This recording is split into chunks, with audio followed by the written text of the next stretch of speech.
Most of the focus on Mauna Loa's lava flow has been when it might reach Daniel Keanoe Highway, but the front is on the edge of the Pokaku-loa training area. KITV4's Jeremy Lee had a chance to speak with community activists and the commander of the training area. He's now live near Old Saddle Road. Jeremy.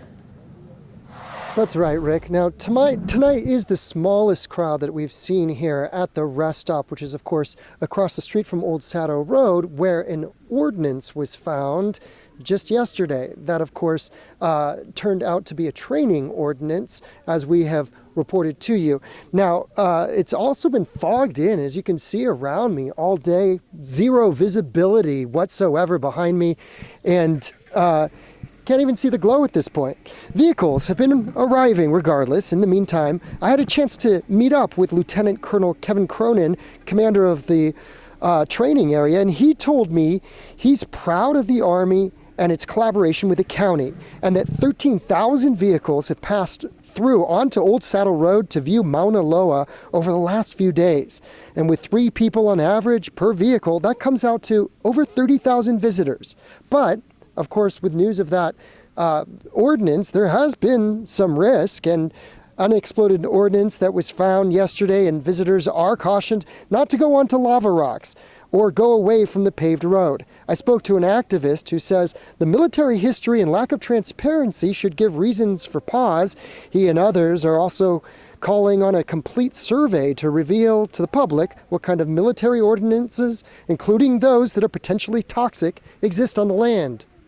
Even where all these cars are parked on the Old Saddle Road, that's part of the Pokaku-loa air of the base. And there were signs on that Old Saddle Road when it was open to the public that said, "Caution, live fire overhead." So there's unexploded bombs could be all around the area where people are parking right now. But the issue is, if it goes into Pokaku-loa, that could create the world's largest military burn pit.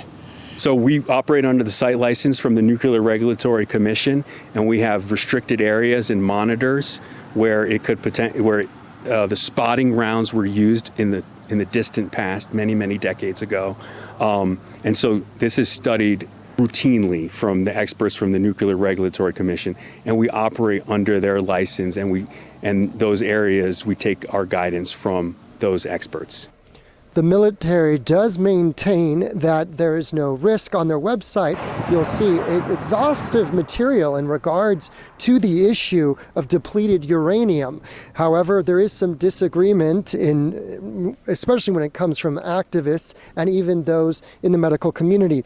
Now, military also says they can't stress enough how key it is to abide by the rules regardless and keep away from the lava rocks. Now, I did speak to several from the Nuclear Regulatory Commission, which you heard mentioned. It was interesting. I called and nobody had heard of Pokaku-loa, and I described the situation. I have yet to get comment or response, but they have guaranteed that they will answer my questions in regards to the issue of depleted uranium. I did speak to one doctor who said that if the lava flow comes onto the training area, there could be actually a positive result, which is essentially capping and covering all of those ordinances and that long history of warfare.